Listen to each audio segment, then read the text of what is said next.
معراج النبی صلی اللہ علیہ وآلہ وسلم میرے اور آپ کے آقا و مولا صلی اللہ علیہ وآلہ وسلم کا دوسرا بڑا معجزہ ہے۔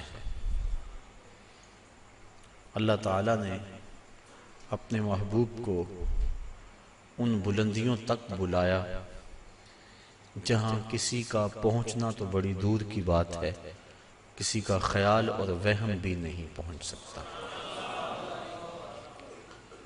خرد سے کہہ دو کہ سر جھکا لے، گمان سے گزرے گزرنے والے، یہاں پڑے ہیں خود جہت کو لالے، کوئی کیا بتائے کدھر گئے تھے، سراغ عین و متا کہاں تھا، نشان کیف و الا کہاں تھا، نہ کوئی ساتھی نہ کوئی راہی، نہ سنگ منزل نہ مرحلے تھے، کمان امکان کے جھوٹے نکتوں تم اول و آخر کے پھیر میں ہو، محیط کی چال سے تو پوچھو کدھر کو آئے کدھر گئے تھے۔ مرغ عقل تھک کے گر پڑتا ہے، جن بلندیوں تک حضور پہنچے کسی کا خیال اور وہم بھی نہیں پہنچ سکتا۔ ابو الحسن رفاعی علیہ رحمہ کا وہ قول کئی مرتبہ پیش کر چکا ہوں۔ وہ فرماتے ہیں کہ میں نے روحانی طور پہ پرواز کی حتی ساعت تو فی الفوقانیات، یہاں تک کہ میں بہت اونچا چلا گیا، میری روح پرواز کرتی گئی، ایک عرش آیا اسے عبور کیا، دوسرا عرش آیا اسے عبور کیا، 7 لاکھ عرش عبور کر گیا۔ عرش ایک نہیں ہے، عرش کئی ہیں۔ عالم امکان اور عالم وجوب کے درمیان عرش عالم برزخ ہے۔ جب اللہ تعالیٰ دنیا پر کوئی تجلی ڈالنا چاہتا ہے تو پہلے عرش پہ ڈالتا ہے، اگر ڈائریکٹ آ جائے تو کوئی تاب نہ لا سکے۔ یہی بہتر ہے کہ وہ پردے میں روح پوش رہے، وہ اگر پردہ اٹھا دے تو کسے ہوش رہے۔ کئی عرش ہیں، کہتے ہیں میں 7 لاکھ عرش عبور کر گیا۔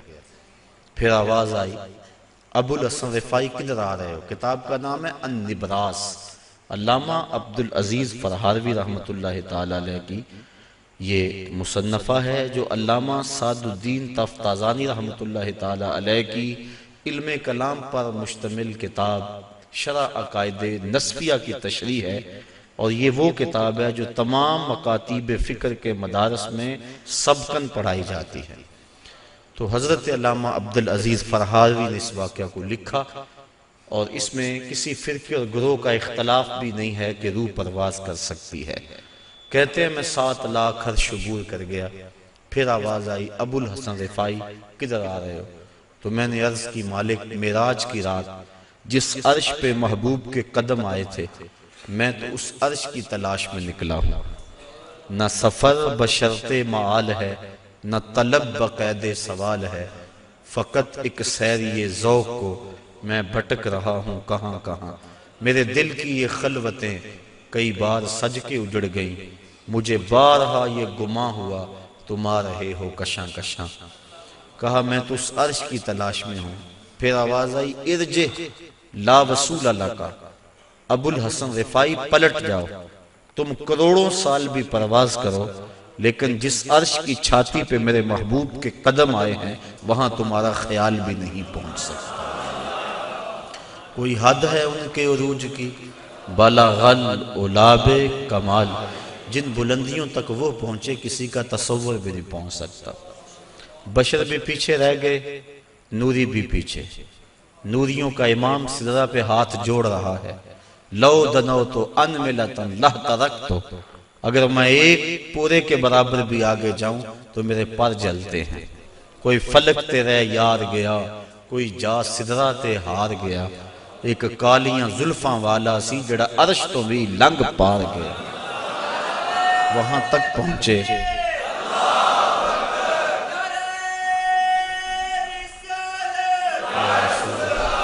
تو وہاں تک پہنچے جہاں کسی کا خیال وہم سوچ بھی نہیں پہنچ سکتے۔ کہا ابو الحسن تم کروڑوں سال بھی پرواز کرو لیکن جس عرش کی چھاتی پہ میرے محبوب کے قدم آئے وہاں تمہارا خیال بھی نہیں جا سکتا۔ جس نبی کے قدم اتنے اونچے ہیں اس نبی کا سر کتنا اونچا ہوگا۔ یہ تو دماغ خراب ہو جائے تو انسان تولنے بیٹھتا ہے نا. بلا سنار کے چھوٹے سے ترازو پہ منوں اور ٹنوں کا حساب تو نہیں ہوتا. رتی ماشا تولے کا حساب تو سنار کا ترازو دیتا ہے، لیکن منوں ٹنوں کا حساب تو نہیں دیتا. ٹوٹ جائے گا ترازو. عقل کے ترازو پہ آپ مجھے تول لیں، میں آپ کو تول لوں، لیکن جو امام الانبیاء ہیں بھلا ان کا بھی وزن کیا جا سکتا ہے؟ اللہ اکبر. حضرت صاحبزادہ سید فیض الحسن شاہ علیہ رحمہ فرمایا کرتے تھے، تم نے حلیمہ کی بکریوں کے پیچھے پیچھے تو دیکھا، سدرہ پر جبریل کے آگے آگے کیوں نہیں دیکھا؟ تو جبریل بھی پیچھے، سارے پیچھے. جس کے قدم اتنے اونچے ہیں اس کا سر کتنا اونچا. اللہ اکبر. تو میرے اور آپ کے آقا و مولا وہاں تک گئے جہاں کسی کا خیال بھی نہیں جا سکتا. یہ سفر، اور یہ میری زبان سے سفر نکلا، اس کو قرآن نے ویسے سیر کہا ہے. سبحان الذی اسریٰ بعبدہ. اس کو قرآن نے سفر نہیں کہا، سیر کہا. سفر معراج نہیں، سیر معراج. اور آپ جانتے ہیں کہ سفر اور سیر میں کتنا فرق ہے. آپ صبح سیر کرنے نکلتے ہیں تو 1 کلومیٹر کا فاصلہ 1 گھنٹے میں طے کرتے ہوں گے. راستے میں ہر منظر پہ رکتے ہوں گے. کہیں پھول کھلا ہے تو طبیعت وہیں مچل گئی، رک گئے، اس کی خوشبو سونگھتے گئے اور اس کی پتیوں کا نظارہ دیکھتے رہے. بندہ سیر کرے تو گھنٹے لگتے ہیں، اور اگر آپ سفر کریں تو چند لمحوں میں طے کریں گے. یہ معراج میں اتنی جلدی گئے اور پلٹ بھی آئے. بستر بھی گرم تھا، زنجیر بھی ہل رہی تھی، پانی بھی بہہ رہا تھا، اور ہو کے آ بھی گئے. اتنی تیز گئے اور آئے. قرآن نے اس کو سفر نہیں کہا یہ میرے نبی کی ابھی سیر ہے. تو میرے نبی کی سیر اتنی تیز ہے، سفر کتنا تیز ہوگا. اور میرا خیال ہے اسی پر اگر ہم غور کر لیں، ہم کہتے ہیں جب امتی مشکل میں نبی کو پکارتا ہے تو نبی مدد کو پہنچتے ہیں. کہا جاتا ہے کیسے اتنی جلدی آ جاتے ہیں؟ تو ظاہر ہے کہ جب کوئی دکھی پکارے پھر نبی سیر کرتا تو نہیں آتا، پھر تو سفر کرتا آتا ہے. اور جس کی سیر اتنی تیز ہے اس کا سفر کتنا تیز ہوگا. تو محبوب خدا اتنے سریع رفتار ہیں، اور کہاں تک پہنچے انسان کی عقل تھک جاتی ہے. یہاں تک کسی کا خیال اور تصور بھی نہیں پہنچ سکتا. یہ ایک الگ مضمون ہے. میں نے آج گفتگو یہ کرنی ہے کہ اللہ تعالیٰ کے عجائب قدرت کی نشانیاں جس لیے اللہ نے اپنے محبوب کو بلایا تھا وہ کیا تھیں، اور اللہ نے اپنے محبوب کو کیا دکھایا. سب سے بڑی نشانی اور سب سے بڑی دولت جو محبوب کے دامن میں ڈالی گئی اور حضور کو عطا کی گئی وہ اپنا دیدار تھا. سب سے بڑی دولت جو اللہ تعالیٰ نے اپنے محبوب کو عطا فرمائی وہ اپنا دیدار تھا. رخ سے پردہ ہٹا دیا اور محبوب کو اپنا جلوہ دکھا دیا. اللہ اکبر. اعلی حضرت امام اہل محبت امام الشاہ احمد رضا خان فاضل بریلوی علیہ رحمہ فرماتے ہیں، اور غیب بلا تم سے کیا نہاں ہو، جب خدا ہی تم سے نہ چھپا تم پہ کروڑوں درود. اب اس میں بھی اختلاف ہے کہ کیا دیدار الہی حضور نے معراج کی رات کیا تھا یا نہیں کیا تھا. بعض لوگوں کا موقف یہ ہے کہ حضور گئے تھے اور سدرۃ المنتہا کے پاس جبریل امین کو دیکھ کر آ گئے تھے. اللہ تعالیٰ کا دیدار نصیب نہیں ہوا. اگر یہ بات ہے تو پھر معراج موسیٰ علیہ السلام اور معراج مصطفیٰ میں فرق کیا ہوا کہ انہوں نے بھی نہ دیکھا اور یہ بھی نہ دیکھ سکے. اور جبریل کو اگر دیکھنے گئے تھے، جبریل تو 26,000 مرتبہ حضور کی چوکھٹ پہ آیا تھا. تو پھر حضور علیہ السلام وہاں گئے. اللہ تعالیٰ نے سورہ نجم کے اندر بیان فرمایا کہ ما کذب الفؤاد ما رآ، ما کذب الفؤاد ما رآ، جو آنکھ نے دیکھا دل نے اس کی تکذیب نہیں کی بلکہ تصدیق کر دی. تصدیق کون کرتا ہے؟ ایک شخص اچانک یہاں نظر آئے اور میں گمان کروں کہ یہ فلاں شخص ہے، تو میں آپ سے پوچھوں جناب یہ وہی ہے؟ تو جس نے اسے دیکھا ہوگا، جو اسے پہچانتا ہوگا، وہی کہے گا نا جناب ہاں یہ وہی ہے، اور جس نے میری طرح پہلی مرتبہ دیکھا ہے وہ تصدیق تو نہیں کر سکتا۔ تصدیق تو وہ کرتا ہے جس نے پہلے دیکھا ہو۔ اب اللہ قرآن میں کہتا ہے ما کذب الفؤاد ما رأى، جو آنکھ نے دیکھا دل نے اس کی تائید کی۔ آنکھ نے دل سے پوچھا یہ وہی ہے، تو دل نے کہا ہاں وہی ہے جو درد بن کے رہتا تھا۔ تو معلوم ہوا کہ قلب مصطفیٰ پہلے دیکھ چکا تھا، آنکھ نے آج دیکھا تھا۔ تو جس کو دل نے دیکھا ہو، جب آنکھ اسے دیکھ لے تو اسے معراج کہتے ہیں۔ تو باقی رہا بات دل کے دیکھنے کا، امام عبد الوہاب شعرانی علیہ رحمہ آپ فرماتے ہیں کہ حضور علیہ السلام کو 34 مرتبہ معراج ہوا ہے۔ 33 مرتبہ حضور کو قلبی اور روحانی معراج ہوا ہے، اور 1 مرتبہ سر کی آنکھوں سے اپنے رب کو دیکھا ہے۔ تو دل تو پہلے بھی جلوے پا چکا تھا، دل کو پہلے بھی انوار کی دولت ملی تھی، اور آنکھ نے آج پہلی بار دیکھا تھا۔ تو جو دل میں ہو جب سامنے آ جائے تو اسے معراج کہتے ہیں۔ تو ما کذب الفؤاد ما رأى، آنکھ نے جو دیکھا پھر دل نے اس کی تائید کر دی، تصدیق کر دی، تردید نہیں کی۔ اس پر علماء کی ابحاث ہیں، گفتگو ہے۔ حضرت امام احمد بن حنبل سے کسی نے پوچھا کیا لیلۃ المعراج کو محبوب علیہ السلام نے اپنے رب کو دیکھا؟ آپ نے فرمایا رآہ رآہ رآہ حتی انقطع نفسہ، آپ نے فرمایا ہاں دیکھا ہاں دیکھا، اتنی بار یہ لفظ کہے کہ آپ کی سانس ٹوٹ گئی۔ کہا وہ گئے دیکھنے تھے اور دیکھ کر آئے تھے۔ اور اللہ تعالیٰ جل شانہ نے سورہ نجم کے اندر اس بات کو بڑی تفصیل کے ساتھ بیان فرما دیا کہ ارشاد فرمایا ما کذب الفؤاد ما رأى، جو آنکھ نے دیکھا دل نے اس کی تصدیق کی۔ افتمارونہ علی ما یری، تو کیا تم ان سے ان کے دیکھے ہوئے پر جھگڑتے ہو، تم بحث کرتے ہو ان کے دیکھے ہوئے پہ؟ آگے سنیے ذرا قرآن نے کیا کہا، وَلَقَدْ رَآهُ نَزْلَةً أُخْرَى، اچھا پھر سنو، اس نے 1 بار نہیں 2 بار دیکھا۔ تم ان کے دیکھے پہ جھگڑتے ہو کہ دیکھا کہ نہیں دیکھا؟ افتمارونہ، کیا تم ان سے بحث کرتے ہو؟ الا، اس بات پر، ما یرا، انہوں نے جو دیکھا۔ کہا وَلَقَدْ رَآهُ نَزْلَةً أُخْرَى، تو انہوں نے 2 مرتبہ دیکھا۔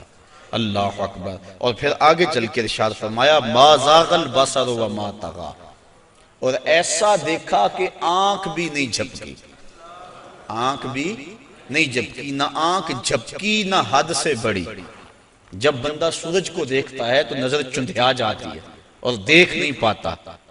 حضرت موسیٰ علیہ السلام جلال خداوندی کی تاب نہ لا سکے، خرّ موسیٰ صاعقہ، قرآن نے کہا نا، زمین پہ بے ہوشی ہوئی اور تشریف لے آئے، اور جب سر اٹھایا اٹھے انی تبت الیک کے نغمے گانے لگے۔ لیکن یہاں کیا ہے، آنکھ بھی نہیں جھپکی، اور آنکھ میں طغیانی اور سرکشی بھی نہیں آئی۔ یہ کون کہہ رہا ہے؟ مالک کہہ رہا ہے کہ ایسا دیکھا کہ آنکھ بھی نہیں جھپکتا، نہ حد سے بڑھتی ہے آنکھ اور نہ آنکھ چندھیاتی ہے۔ دنیا پہ ضابطہ یہ ہے کہ جب کسی منظر کو کوئی ناظر دیکھے تو ناظر منظر کی تعریف کرتا ہے۔ گرمیوں میں آپ شمالی علاقہ جات میں نکل جاتے ہیں، وادی کیلاش میں چلے جاتے ہیں، سواد، کاغان، کتنی خوبصورت وادیاں اللہ نے پاکستان کو عطا فرمائی ہیں۔ وہاں آپ جاتے ہیں، جب واپس پلٹتے ہیں تو دوستوں کے سامنے منظر کشی کرتے ہیں کہ پہاڑوں سے اترتی ہوئی آبشاریں، گنگناتی ہوئی ندیاں، اور درختوں کی وہ قطاریں پریوں کی صورت کے اندر پہاڑوں پہ موجود تھی۔ برف پوش وادیوں کا بھی تذکرہ کرتے ہیں، اٹکیلیاں کرتے ہوئے دریاؤں کے پانیوں کا تذکرہ کرتے ہیں۔ آپ پلٹ کے آ کے منظر نگاری کرتے ہیں کہ حد ہو گئی، کیسا حسن تھا۔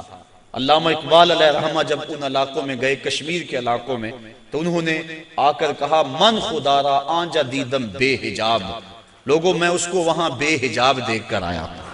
اللہ اکبر۔ تو وہ کیسا منظر ہے، بندہ دیکھتا ہے تو دیکھنے والا منظر نگاری کرتا ہے۔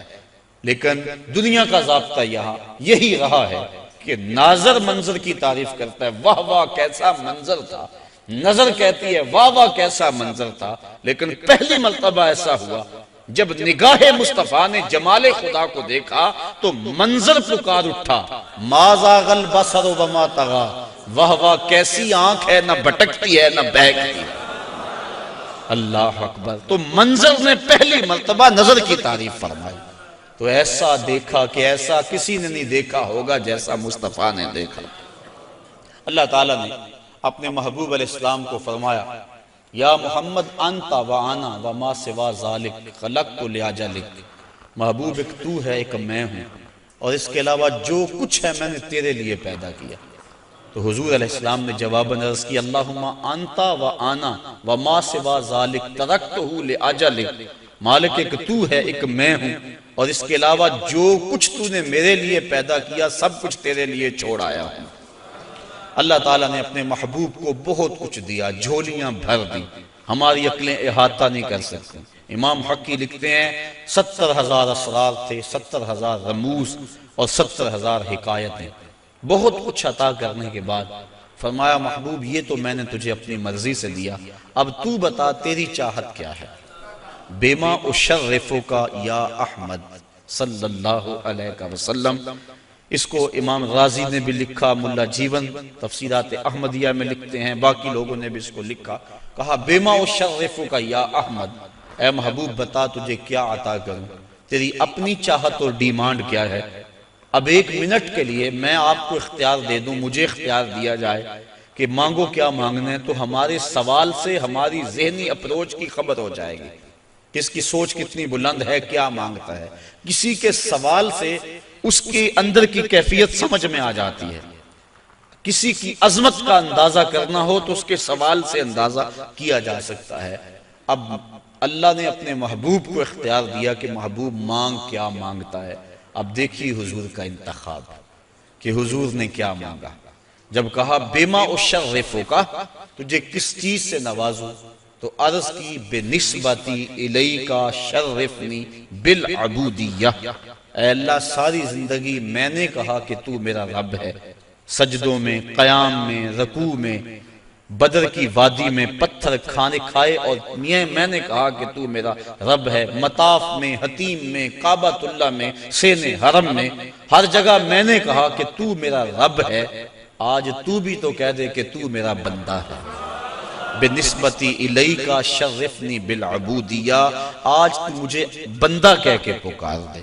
تو اللہ تعالیٰ نے اپنے محبوب علیہ السلام کو معراج کے واقعہ میں جہاں بھی پکارا عبد کہہ کے، سبحان الذی اسری بعبدہ فاوحی الی عبدہ ما اوحی، اور پھر 50 نمازوں کا تحفہ دے کر حضور علیہ السلام کو روانہ کیا۔ تفصیلات بہت ساری ہیں، اختصار کے ساتھ اپنے مضمون کی طرف آ رہا ہوں۔ حضرت موسیٰ علیہ السلام چھٹے آسمان پہ ملے اور کہا کیا ملا، بتلایا کہ 50 نمازیں ملی ہیں، اور جنابت پر 7 مرتبہ غسل کرنا ملا ہے، کسی کپڑے کو نجاست لگ جائے تو 7 بار اس کو دھونا اور اس سے وہ پاک ہو جائے گا، مجھے یہ ملا ہے۔ اللہ کی بارگاہ میں حاضر ہوا اور یہ تحائف لے کر پلٹا ہوں۔ تو حضرت موسیٰ علیہ السلام نے کہا کہ آپ کی امت اتنا بوجھ برداشت نہیں کر سکتی، چونکہ میں بنی اسرائیل کا تجربہ رکھتا ہوں، یہ 50 نمازیں نہیں پڑھیں گے۔ اللہ کی بارگاہ میں جائیں اور تخفیف کی درخواست کریں۔ حضور علیہ السلام حاضر ہوئے، تخفیف کی درخواست کی، 5 نمازیں معاف ہوئی، باقی 45 رہ گئی، اس طرح باقی معاملات میں بھی تخفیف ہوئی۔ پھر آئے، انہوں نے پھر کہا، پھر گئے، پھر آئے، حتیٰ کہ علی حاضر قیاس 5 نمازیں رہ گئیں۔ حضرت موسیٰ علیہ السلام نے عرض کی کہ حضور ایک مرتبہ اور جائیے۔ فرمایا مجھے اب اپنے رب سے حیا آتی، چونکہ عادت باری تعالیٰ یہ تھی کہ ہر بار 5 نمازیں معاف ہوتی تھی، اب رہ ہی 5 گئی تھی، اب جاتے تو اللہ یہ بھی رخصت دے دیتا، جو 50 سے 5 کر سکتا ہے وہ 5 میں بھی تخفیف فرما سکتا تھا، لیکن کہا اب مجھے اپنے رب سے حیا آتی ہے۔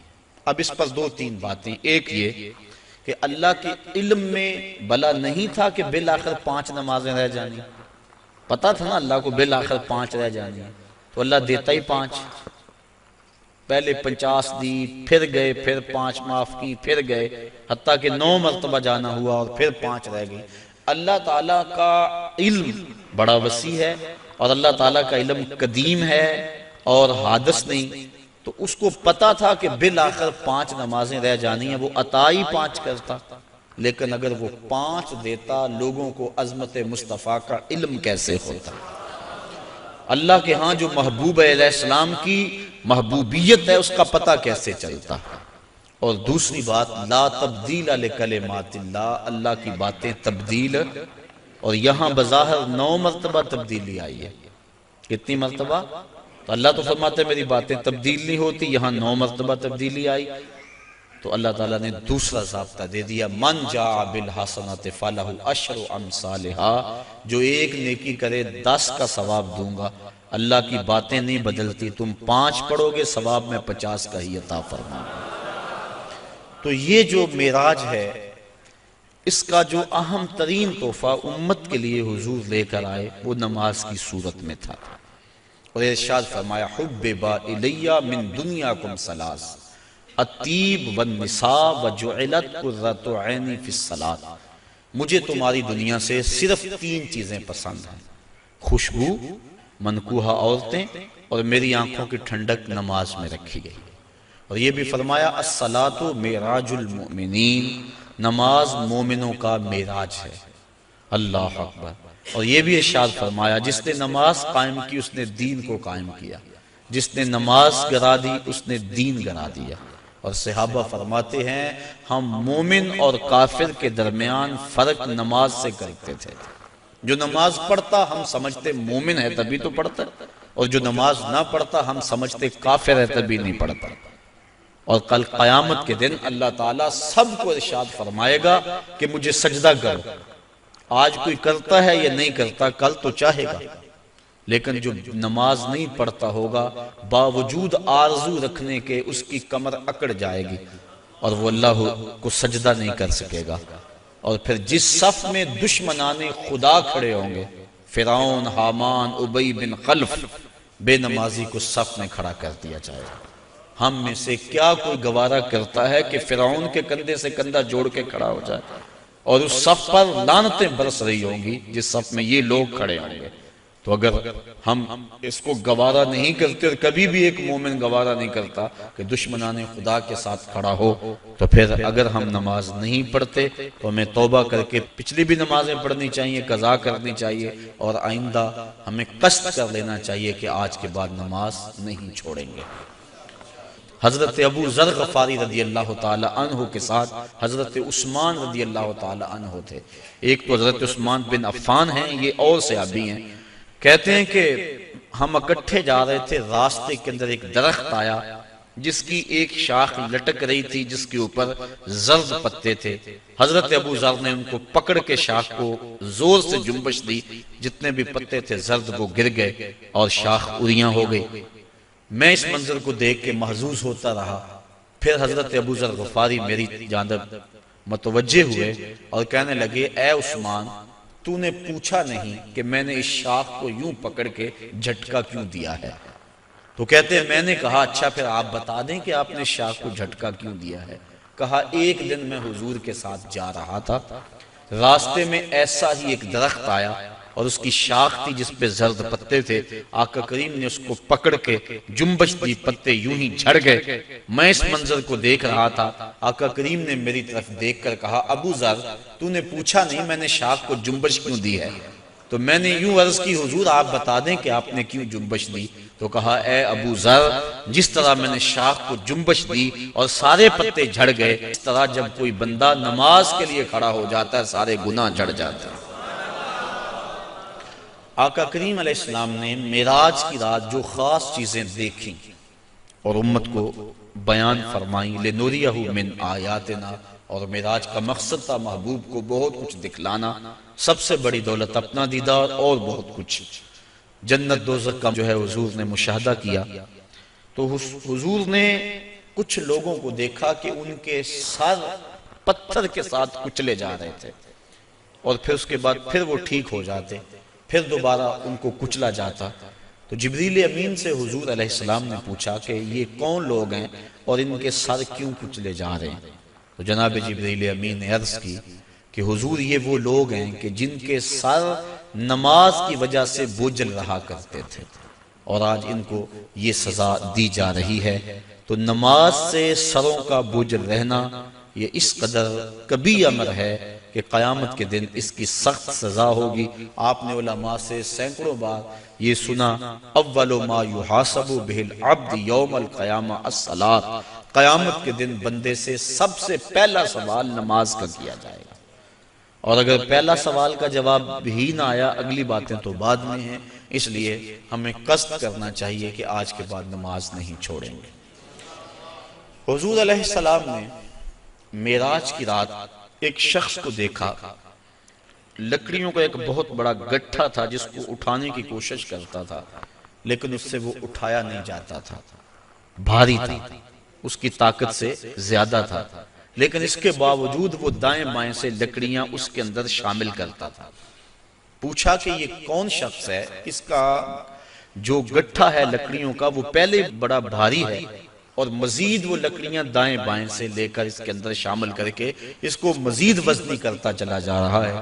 تو عرض کی کہ حضور یہ آپ کی امت کا وہ شخص ہے کہ جس کے پاس لوگوں کی کثرت کے ساتھ امانتیں موجود ہیں، اور وہ ان کو ادا کرنے کی پوزیشن میں نہیں، لیکن اس کے باوجود اور امانتیں پکڑتا چلا جا رہا ہے، اور اس بات میں حدیث ہے کہ لوگ میرے پاس پیسے امانتیں جمع کروائیں۔ تو کل قیامت کے دن اس صورت کے اندر جو ہے وہ اس کی سزا دکھلائی گئی کہ اس گٹھے کو اٹھانے کی کوشش کرتا ہے۔ اور ایک روایت میں آتا ہے کہ کل قیامت کے دن جس شخص نے لوگوں کی امانتیں دینا ہوں گی تو اس کو لوگ پکڑیں گے اور کہیں گے ہماری امانتیں واپس کر۔ وہ کہے گا اب اس وقت تو میرے پاس کچھ نہیں ہے۔ اسے فرمایا جائے گا کہ جو ان لوگوں کی امانتیں تیرے پاس ہیں وہ ایک جگہ رکھی ہوئی ہیں، اگر تو ان کو وہاں سے لا کر کے دے دے تو تیری جان چھوڑ سکتی ہے۔ تو وہ کہے گا کہ کہاں ہیں؟ تو اس کو جہنم کے دروازے پہ لے جایا جائے گا، اور پھر کہا جائے گا اس جہنم میں اتر، اس کے پیندے میں امانتیں رکھی ہیں اور وہ نکال کے ان لوگوں کو دے۔ اور حدیث کی روح سے جہنم کی جو گہرائی ہے وہ 70 سال لگتے ہیں اس کی تہہ تک پہنچنے میں۔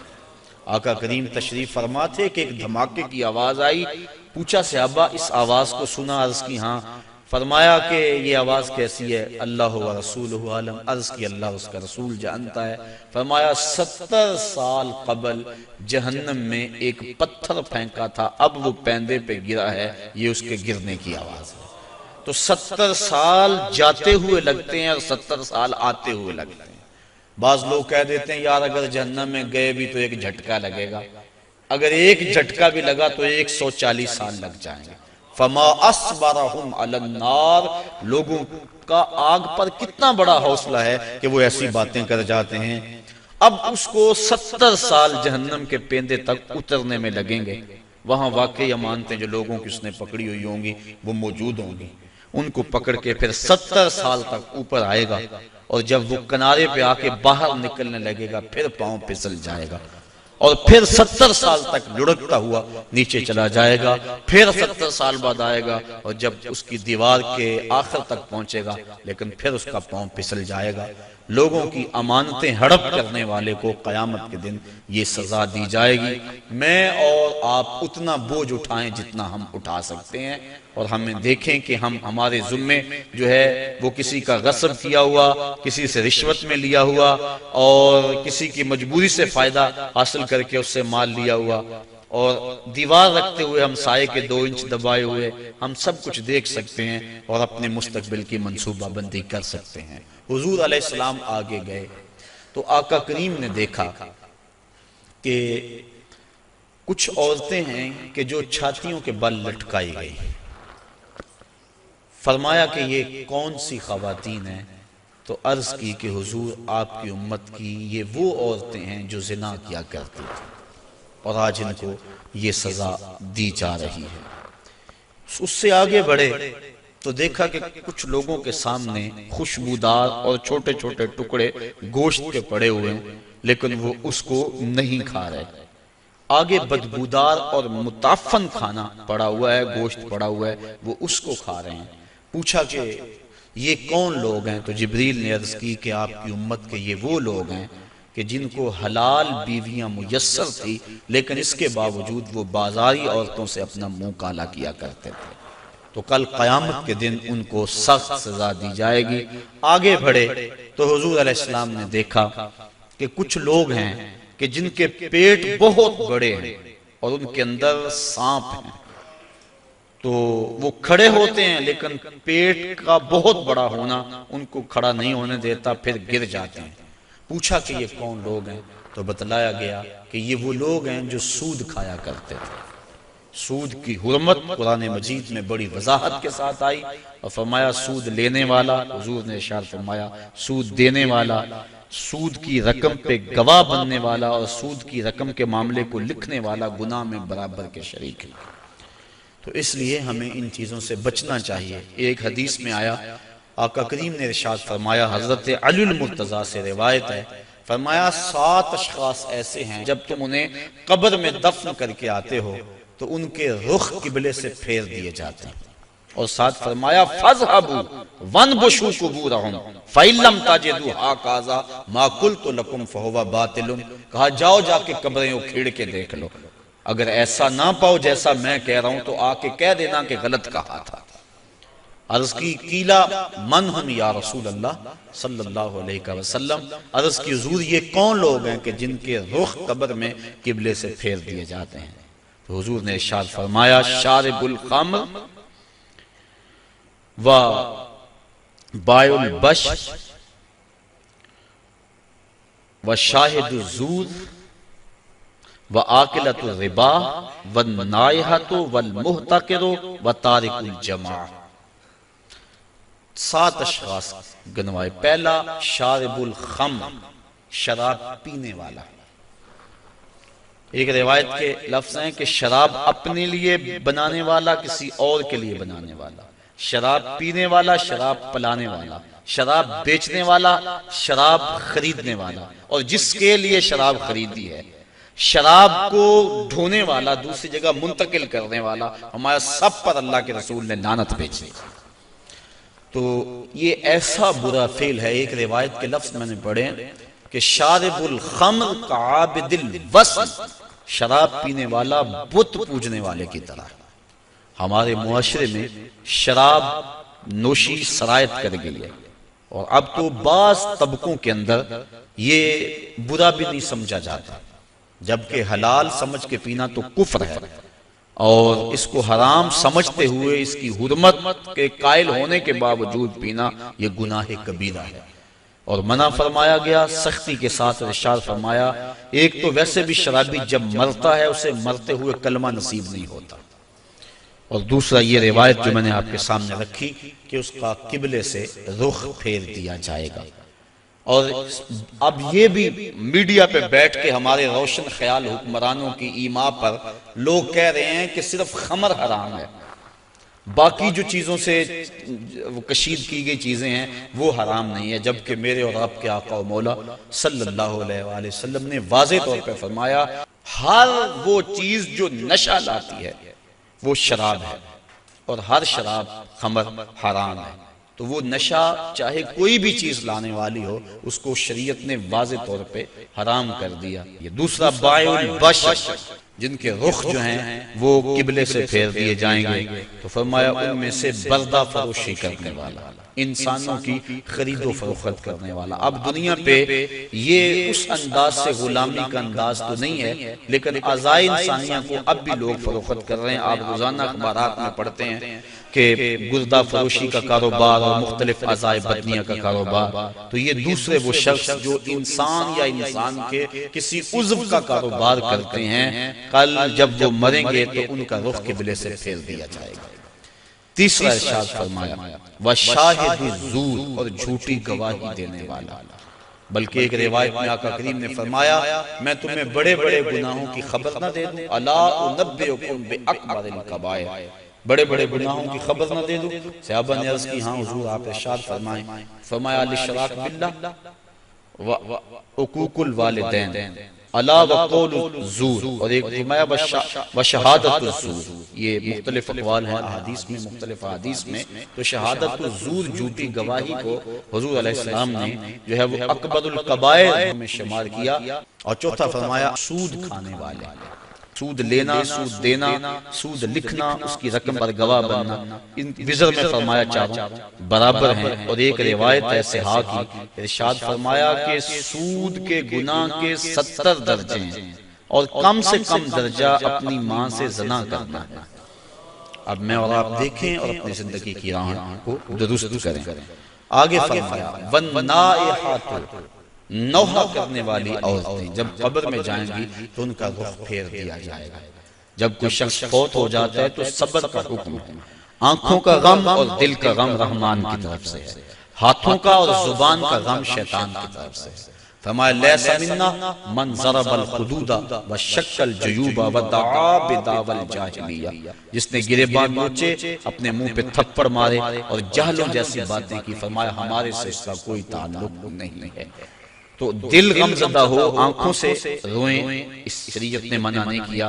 لیکن واویلا کرنا، کوئی کہہ رہا اللہ تجھے ترس نہ آیا، کوئی کچھ بول رہا ہے معاذ اللہ، یہ کفریہ کلمات ہیں. تو فرمایا نوحے کرنے والے کل جب مریں گے تو ارشاد فرمایا کہ وہ عورت جو نوحے کرتی ہے قبر سے اس کا رخ قبلے سے پھیر دیا جائے. والمحتکر، اور چھٹا شخص جو ذخیرہ اندوزی کرتا ہے.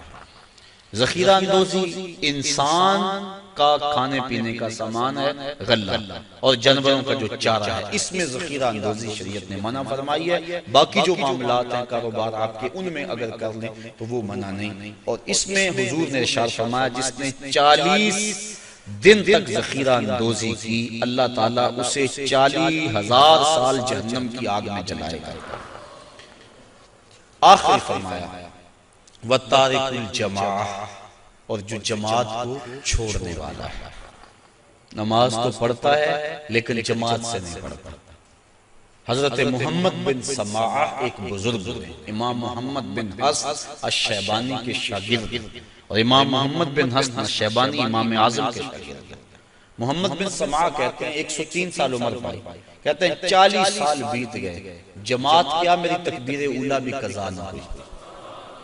میری والدہ کا انتقال ہو گیا، بس مصروفیت ایسی ہوئی، صدمہ ایسا پڑا کہ میں مسجد میں آیا، سلام پھر گیا تھا، جماعت ہو چکی تھی. بڑا پریشان ہوا کہ زندگی میں کبھی کوئی تکبیر اولیٰ بھی نہیں رہی، آج جماعت بھی جاتی رہی. پھر میں نے سوچا ایک نماز جو جماعت سے پڑھی جائے، منفرد پڑھنے والی 25 نمازوں کے برابر ہے، اور ایک روایت میں 27 نمازوں کے برابر ہے. چلو میں اس نماز کو 25 بار پڑھ لیتا ہوں. کہتے ہیں میں کھڑا ہو گیا اور اس نماز کو، ان فرائض کو میں نے 25 بار پڑھا. اور جب 25ویں بار پڑھ رہا تھا تو حاطب سے آواز آئی، اے محمد بن سماعہ، تم نے نماز تو 25 مرتبہ پڑھ لی، لیکن جب امام ولدالضالین کہتا ہے اور اس کے ساتھ فرشتے آمین کہتے ہیں، وہ آمین کہاں سے لاؤ گے؟ تو کہتے ہیں میں پریشان ہوا کہ میں 25 چھوڑ کے 25,000 مرتبہ بھی پڑھوں لیکن جماعت کی فضیلت نہیں پا سکتا. تو فرمایا وَتَارِكُ الْجَمَاعَةِ، اور جماعت کو ترک کرنے والا.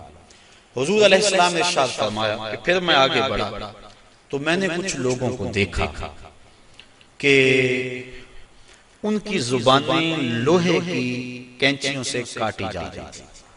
میں نے جبریل امین سے پوچھا کہ یہ لوگ کون ہیں کہ جن کی زبانیں لوہے کی کینچیوں سے کاٹی جا رہی ہیں؟ جبریل نے عرض کی کہ حضور یہ آپ کی امت کے وہ فتنہ پرور خطیب ہیں جو کہتے کچھ اور تھے، کرتے کچھ اور تھے. ہاؤلائی خطباء الفتنہ، یہ فتنہ پرور خطیب ہیں جن کی زبان معاشرے میں آگ لگاتی تھی اور زمانے کو کچھ اور کہتے تھے لیکن اپنا عمل اور اپنا کردار ان کا کچھ اور تھا.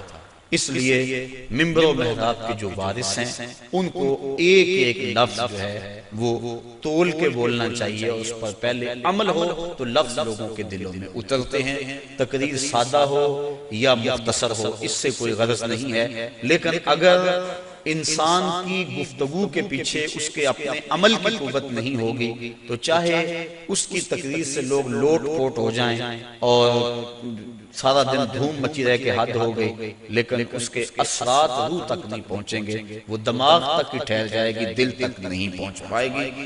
اس لیے فرمایا یہ آپ کی امت کے وہ فتنہ پرور خطیب ہیں کہ جو زبان سے کچھ اور کہتے ہیں اور ان کا اپنا کردار اور عمل اور ہے۔ انسان جب اپنی زبان کو کھولے تو اپنے عمل کا جائزہ لے لے۔ آپ اور میں بھی جو ہے وہ اپنی زندگی میں اس چیز کو غور کے ساتھ دیکھیں۔ غالباً حضرت باجید بستامی آپ کے پاس ایک بڑھیا آئی اور اس نے کہا کہ میرا جو بیٹا ہے یہ گڑ بہت کھاتا ہے، میٹھا بہت کھاتا ہے، آپ اس کو تاکید کر دیں، کوئی تعویذ لکھ دیں۔ آپ نے فرمایا اس کو کہ اس کو کل لے کر آنا۔ دور دراز کا سفر تھا، پیدل سفر تھے، دوسرے دن وہ تھکی ہاری پھر آئی۔ آپ نے بچے کے سر پہ شفقت کا ہاتھ پھیرا، کہا بیٹا زیادہ مناسب نہیں ہے کسی چیز میں بھی کثرت کرنا، لہٰذا جو ہے وہ اعتدال سے آگے نہ بڑھو اور زیادہ نہ کھایا کرو۔ تو اتنا کہا اور کہا کہ جائیے، میں نے تاکید کر دی ہے۔ تو مائی نے کہا کہ حضرت کل میں آئی تھی اتنا لمبا سفر کر کے، اگر یہی بات کہنی تھی تو آپ کل ہی کہہ دیتے۔ اتنا لمبا سفر میں نے دوبارہ کیا، میں نے کہا شاید کوئی خاص عمل ہے جو آپ نے کرنا ہے۔ تو فرمایا کہ اصل بات یہ تھی کہ کل اتفاق سے میں نے خود کھایا ہوا تھا، اس لیے اسے منع کرتا تو شاید میری بات میں اثر نہ ہوتا۔ اب یہ ایک عام اور سادہ سی بات ہے، لیکن ہم اگر اپنے بچوں کو گھر میں تاکید کرتے ہیں نا، بعض کا لوگ کہتے ہیں کہ بچے نماز نہیں پڑھتے، اچھا جی ان کے لیے دعا کر دیں، ہم نہیں پڑھتے چلو یہ تو پڑھیں، تو میں کہا کرتا ہوں یہ کیوں پڑھیں؟ جب تم نہیں پڑھتے تو یہ کیسے پڑھیں؟ ماں باپ کو خود نمونہ بننا چاہیے۔ اس طرح ہمارے علماء کو، مبلغین ہیں، مشائخ اعظام ہیں، جو بھی ذمہ دار ہے، جو بھی بات 2 4 10 20 50 لوگوں تک بات منتقل کرتا ہے، اس کو خود نمونہ بننا چاہیے۔ صرف یہ تقریر، واز، لچھے دار گفتگو اور اس سے لوگوں سے پیسے بٹور لینا یہ بات نہیں ہے، بلکہ بات جو دل سے نکلتی ہے اثر رکھتی ہے۔ اس لیے ہم بات دل سے کہیں اور جو کہیں اس پر ہمارا پہلے عمل ہو۔ اللہ کی رضا کے لیے جئیں، اللہ کی رضا کے لیے مریں، یقیناً اس کی برکات ہیں۔ وہ اقبال علیہ رحمہ نے کہا تھا کہ واعظ قوم کی وہ پختہ خیالی نہ رہی، برق طبعی نہ رہی، شعلہ میں کالی نہ رہی، رہ گئی رسم آزاں، روح بلالی نہ رہی، فلسفہ رہ گیا تلقین غزالی نہ رہی، مسجد مرثیہ خواہیں کہ نمازی نہ رہے، یعنی صاحب اوصاف وہ حجازی نہ رہے۔ اللہ تعالیٰ اپنی راہوں کا مسافر ہے۔ میاں صاحب نے کیا کہا تھا؟ پڑھنے اتے مان کرینا تے نہ آکھی نہ پڑیا، او جبار کہار صداوے متا روڑ دے وے دودھ کڑے۔ اس لیے آخری دم تک انما الاعمال بالخواتیم، اعمال کا دار و مدار حسن خاتمہ پہ ہے۔ ادارۃ المصطفیٰ کے جتنے مبلغین ہیں، مصطفی فقیر ہیں، اور آپ لوگ جہاں جہاں سے بھی آئے ہیں، بس یہ کوشش کریں، یہ اپنا مزاج بنا لیں کہ جو کہنا ہے اس پر پہلے عمل کریں، اور اپنا عمل بہت زیادہ ہونا چاہیے تاکہ قوت کے ساتھ، عمل کی طاقت کے ساتھ کہیں بھی وہ بات دلوں میں اترنے کا فن جانتی ہے۔ اللہ تعالیٰ مجھے اپنی رحمتوں کے اور کرم نوازیوں کے حصار میں رکھے۔ وآخر دعوانا ان الحمدللہ رب العالمین۔